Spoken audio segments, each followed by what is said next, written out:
2002, look, started triumphantly. The Charity Shield was a great moment I'll never forget.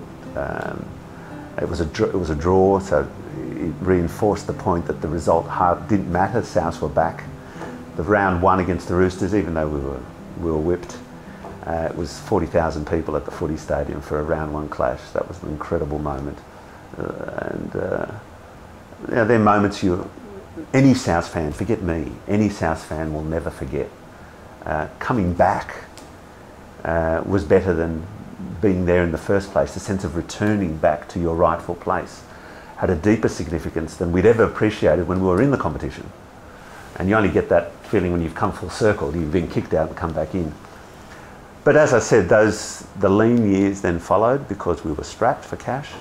We'd worn out people's generosity through the court battles and through staying alive. And then we had to bring in private investment.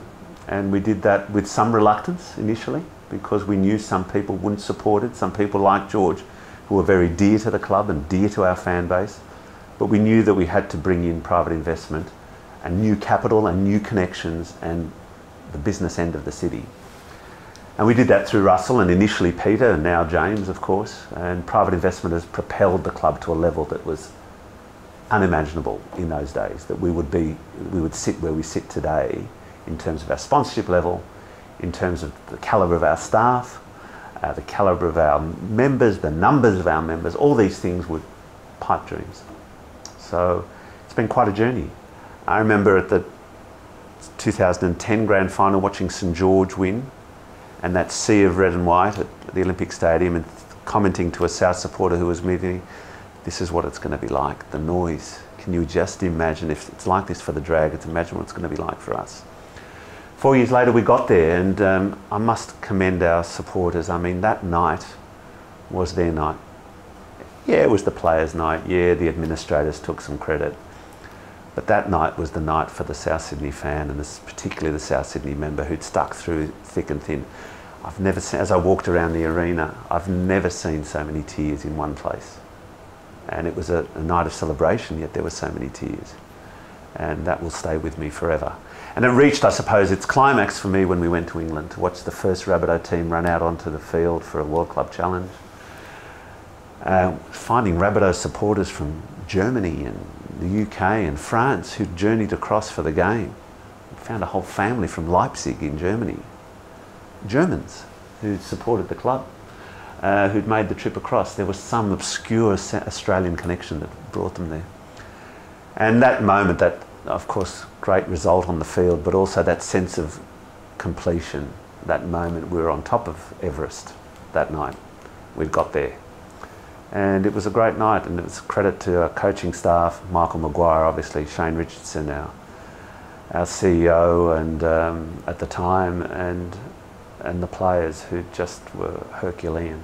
The biggest challenge of all is once you get to the top, the cycle of sport is you start on 0 points every year. You start on 0 members every year. You start on 0 sponsorship every year.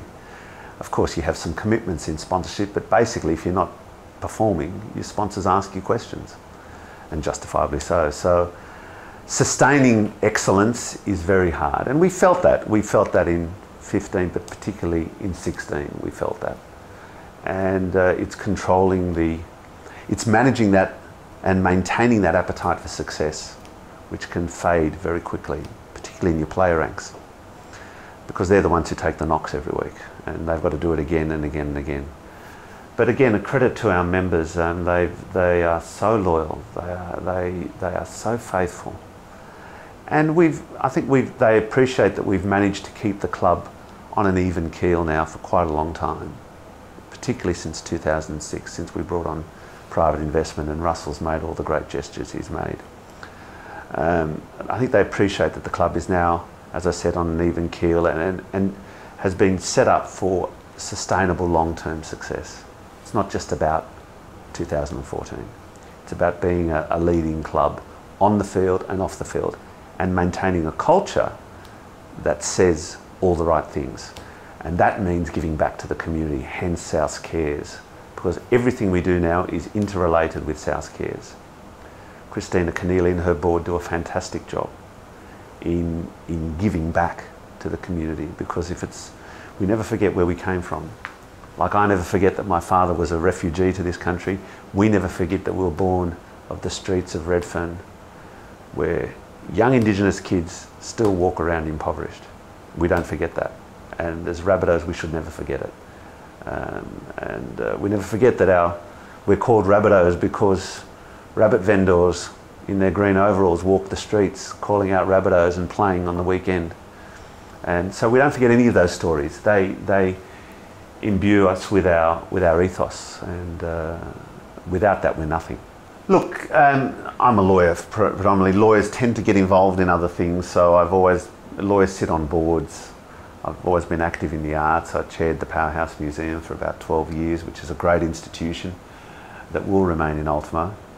And I've been involved in the charitable side as well, so I've been very lucky because I've been on Steve Waugh's foundation since it was founded over a decade ago, and when Steve invited me to be on his board. And that's been a great privilege because the Steve Waugh Foundation does terrific stuff, like South Cares does amongst the Indigenous communities and across New South Wales. The Steve Waugh Foundation helps young children who have rare diseases, and we in fact just celebrated Rare Disease Day, which is normally 29 February because it's a rare day, but we celebrated it this year obviously on the 28th of February. So that's another thing that I enjoy a lot.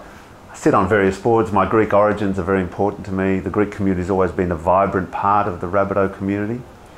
A lot of Greek people settled in Kingsford, Randwick, Maroubra, still very Greek suburbs, and they latched onto South.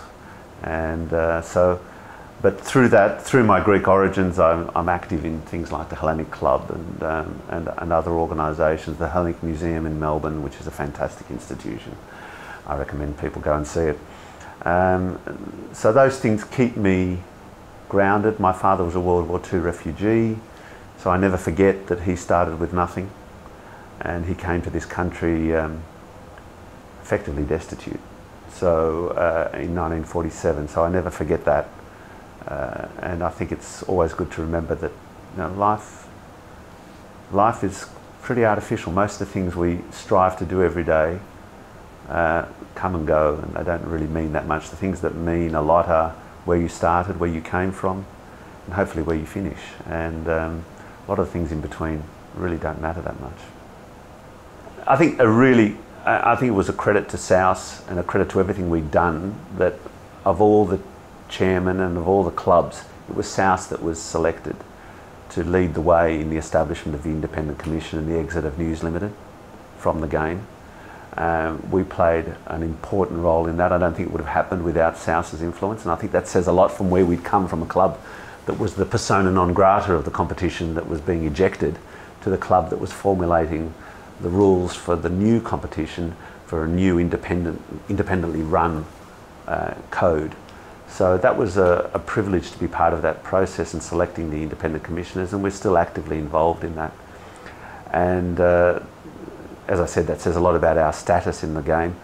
It's also been a privilege to chair the chairman's group over the last few years, and to deal with my fellow chairmen. They're a variegated group, of very different complexions. Each club is different. Some are privately owned, some are still public companies limited by guarantee, some are a hybrid, some are publicly listed, like the Brisbane Broncos. So the chairmen reflect that very differing landscape. And we've got the calibre of rugby league chairman has definitely gone up quite a few notches, and they're now corporate leaders with an important sense of civic responsibility, as much as being footy heads as they used to be in the old days. So you need both. You need your footy heads and you need your corporate leaders, and you need your community leaders at the forefront of sport. I think the club is in a really good place in 2017. I know we say that every year, okay? To a large degree, you have to say it. But the bad periods are generally described as rebuilding periods. That's the euphemism for a down period. You talk about rebuilding and regrowth and regeneration, and there are clubs going through that at the moment. We've created a blueprint that I think ensures our long-term sustainability, both financially and on the field, and I think 2017 bodes very well for the club.